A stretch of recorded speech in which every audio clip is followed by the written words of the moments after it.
Hi, welcome back to the channel. My name's Claire and I'm a senior lecturer in physiotherapy, and this is the first part of a two-part video where I'm going to talk through how we generally mark your work as university lecturers.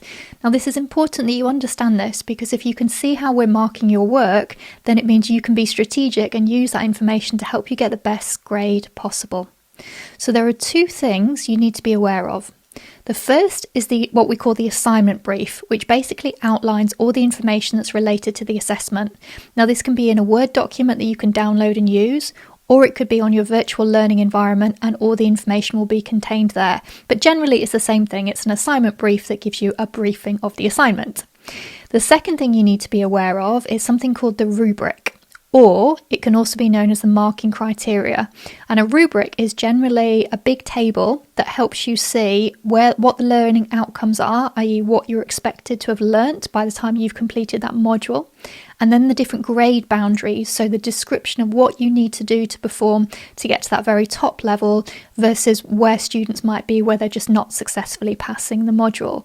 And I thought the best way to explain that to you is actually to talk you through an assignment brief and a rubric / a marking criteria. Now, as I say, this is part one of the video where I'm going to share my perspective as a university lecturer. And I think that's important because as lecturers, we want you to do really well with your assignments. Like, we want you to do your best. So this isn't information we want to hide from you, but we think this is information that actually, if you're aware of it, you can use it to do better. So that's my lecturer perspective. And then part two of the video, what we're going to do is share with you the student perspective, or the perspective from one of our recent graduates, and how they used the assignment brief and the rubric to make sure they did get the best grade possible. So I just thought it'd be helpful for you to see that from both perspectives. So first up, let's have a look at the assignment brief.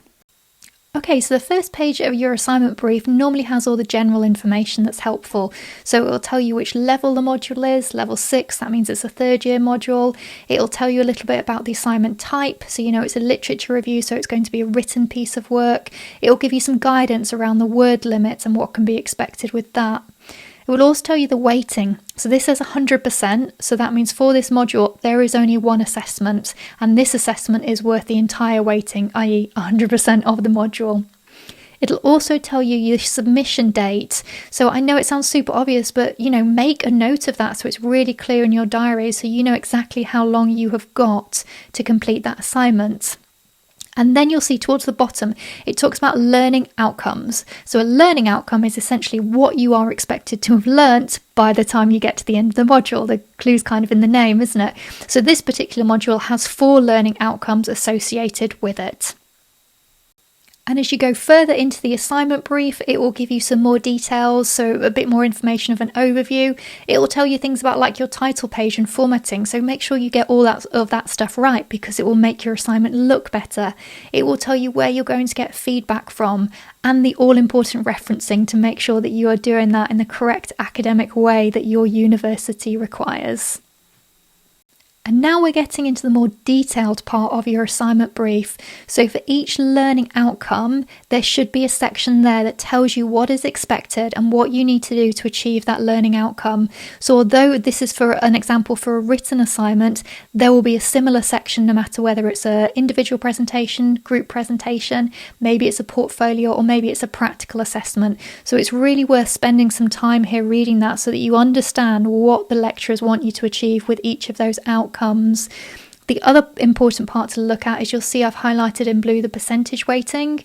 So learning outcome 1 and 2, they are worth 25% of the overall grade. So a quarter of your grade will come from meeting learning outcome 1 and learning outcome 2. But do pay attention to that, because sometimes those numbers can be smaller or higher. So being aware of how much of the assignment you need to give to that particular learning outcome will guide you as to the volume you need to be writing for each section. Now let's have a look at what I've been talking about when I talk about this word rubric. So as I said, this rubric is essentially, it's a table. And so in this example, you can see the learning outcomes have pulled through.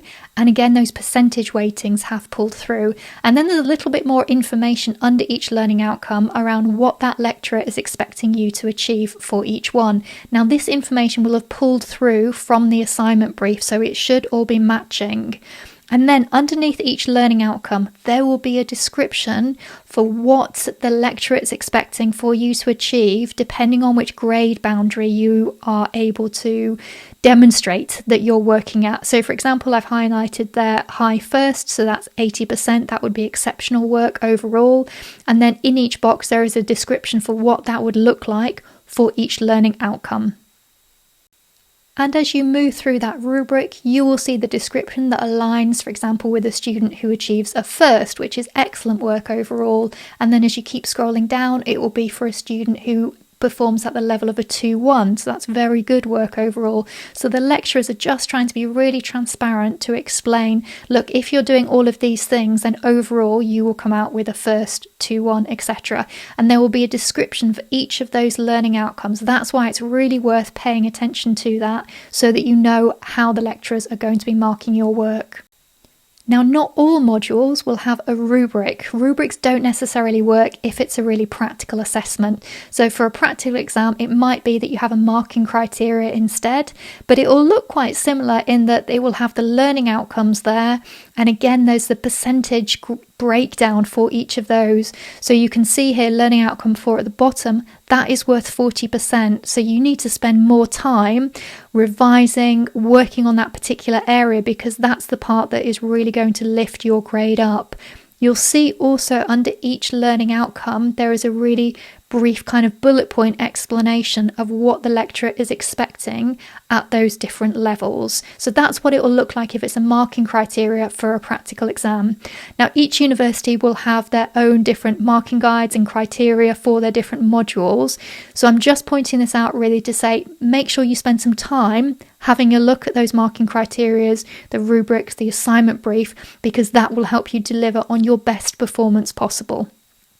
I really hope seeing those examples are helpful for you.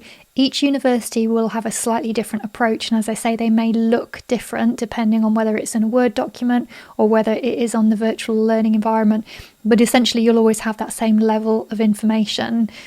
And again, as I said at the start, I think it's really important that you understand these things. I once had a lecturer say to me, "Oh, but Claire, you're giving the students too much information about the marking criteria and how we mark, and so, they're all going to end up getting firsts."